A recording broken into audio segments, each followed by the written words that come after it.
Aaron Glenn loves long man press corners, and that's exactly what the Jets drafted in Azareye'h Thomas. So let's put on his All-22 and see if the Jets got value with pick 73. Let's go. What is going on, everybody? It's Luke here in the Jets film room, and today we're going to break down one of the newest members of the New York Jets, and that's Azareye'h Thomas. He's a guy who had an incredible 2023 season, and then this year just gone, barely saw any targets. I watched 2 games where he did not see the ball in his direction one time.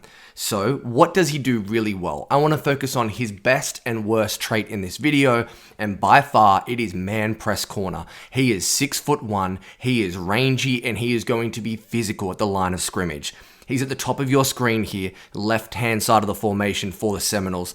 Look how Thomas is so aggressive with his punch, stays in phase, and I love his ability at the catch point to work through the football. The use of what I call the long arm. Look how he reaches through the football, arrives on time, and causes the PBU. This is his bread and butter, both being physical with press, but also pass breakups. He had 17 over the last 2 years combined. This is his best skill set. When he can get in your face, land the first punch, and stay tight in coverage, he's going to beat you every single time. And here's another elite rep from Azareye'h Thomas against Duke in man coverage. Bottom of your screen, look how he dictates the release of the receiver, but then squeezes him towards the sideline. Just uses it as a friend. There's nowhere to go. It's airtight coverage, gets his head back to the quarterback. That's what you're looking for in a man corner. It kind of reminds me of Sauce Gardner at Cincinnati. This is how he won. Use your length, use the sideline. There's nowhere to go with the football. A fantastic rep, stays in phase. That's everything you want. And he does it in the red zone as well. On this occasion, not the best press. I like how the wide receiver kind of dips his shoulder to the inside. Instead, Thomas leans on him. He stays attached. He releases just in time, but then makes a great play at the catch point. PBU king. I said it, he had 17 over the last 2 years. I like how he avoids slingshotting here and grabbing and pulling himself across the receiver. He can get grabby at times, but this was an example of him trusting his hips and athleticism, and it pays off. He is so long that you're never going to get that ball in there. He's time and time again, Thomas is going to win at the catch point, and this is a great example in the red zone. But even when Thomas can't get hands on you at the line of scrimmage, he's still really good in man coverage. A great example against the University of Miami, and why I said he should trust his hips. Have a look at him just match and mirror this wide receiver all the way down the field. It is a perfect blanket coverage rep. It all starts with the hips though. Look at him flip twice here. This is a guy who's 6'1". He is long, he is physical, but he can move like that. That is so impressive. There's a rep just like it against Kyle Williams from the Senior Bowl. Trust these hips. You don't need to get grabby when you can move like this. Fantastic rep from Thomas. And here's one in the red zone. Top of your screen. Look how he's patient. He doesn't bite. He waits for the fade. And he wins by getting through the receiver's hands and forcing him out of bounds. He doesn't anticipate a route. He just reads the hips. That's what you're taught to do as a DB. Follows it, and again, look at him at the catch point. He is there. He is all over the route. There's nowhere to go, and that is why teams did not throw in his direction in man coverage. But this is where it could sometimes fall apart a little bit for Thomas. So he is on the right-hand side of the Seminoles formation. Look how there's a drag route here. He pushes down the field, frees it. He goes to grab. He doesn't trust the speed, tries to get a hand on the right-hand hip. He loses stride. And now we've got separation.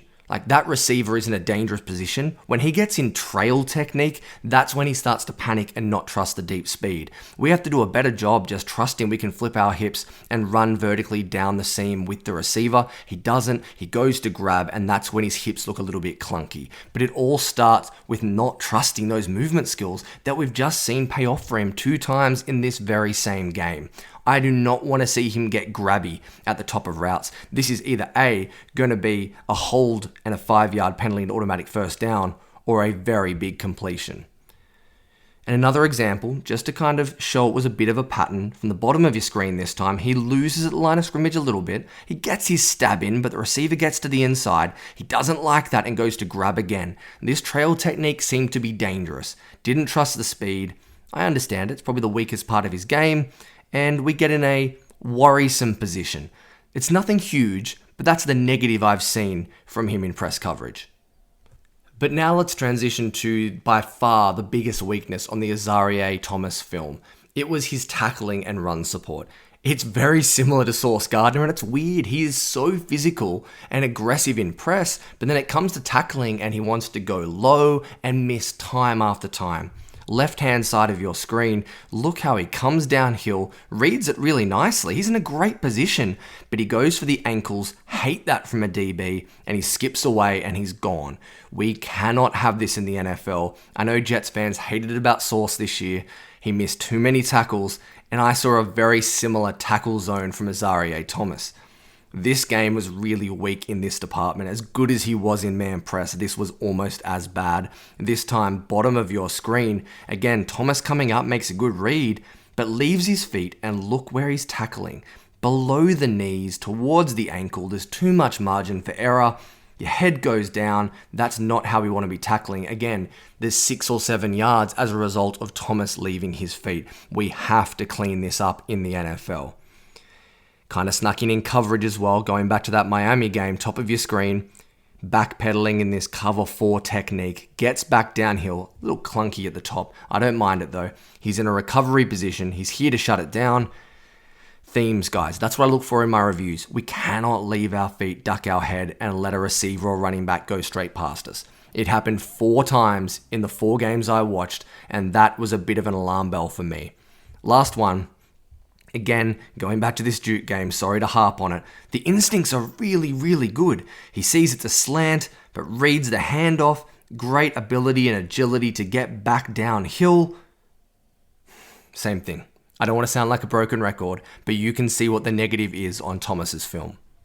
So there's a mini breakdown on Azareye'h Thomas. He is physical. He is long, and he's an elite man press corner. One of the best in college football over the last 2 seasons. I wish I could have showed you more pass breakups and interceptions, but the ball just didn't go to him in 2024. The issues come with tackling and run support and a couple of clunky movements and reads in zone, but overall I think he was a really good value pick at number 73.